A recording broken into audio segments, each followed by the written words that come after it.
brought you by Silver Pumps and Motors.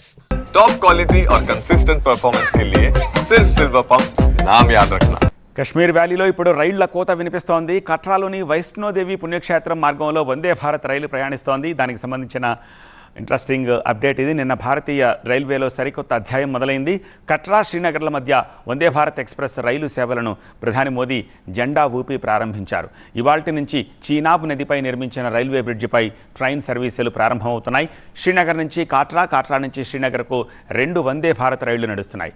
వీటికి ఒకే ఒక్క stop ఇచ్చారు. బనిహాల్లో ఆ రైలు ఆగుతోంది. వారానికి 6 రోజుల పాటు ఈ రైళ్లు అందుబాటులో ఉంటాయి. టూరిస్టులు, స్థానికుల కోసం ఈ రైలు సేవల్ని అందించింది కేంద్రం. ఈ వందే భారత్ రైలు ఇతర రైళ్లతో పోల్చితే పూర్తి భిన్నంగా ఉంటుంది. అత్యాధునిక ఫీచర్లను కలిగి ఉంటుంది. జమ్మూ కాశ్మీర్లోని తీవ్ర వాతావరణ పరిస్థితులకు అనుగుణంగా దీన్ని రూపొందించారు. ప్రపంచంలోనే ఎత్తైన ఐకానిక్ చీనాబ్ వంతెన మీదుగా ఈ రైలు ప్రయాణం కొనసాగుతుంది.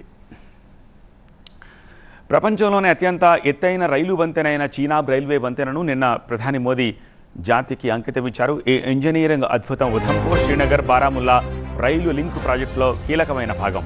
అది ఇప్పుడు కశ్మీరు లోయను భారతదేశంలోని మిగిలిన ప్రాంతాలకు సజావుగా కలుపుతుంది. 272 కిలోమీటర్ల రూట్లో చీనాబ్ బ్రిడ్జ్ ఇప్పుడు కీలకంగా మారబోతోంది. రికార్డు సమయంలో వంతెన నిర్మాణాన్ని పూర్తి చేయడానికి అన్ని అడ్డంకులను ఎదుర్కొన్న ఇంజనీర్లను, కార్మికులను ప్రధాని అభినందించారు. ఇది ఇంజనీరింగ్ నైపుణ్యానికి ఒక అద్భుతం అన్నారు. ఇవాల్టి నుంచి చీనాబ్ నదిపై నిర్మించిన రైల్వే బ్రిడ్జిపై ట్రైన్ సర్వీసులు ప్రారంభమయ్యాయి.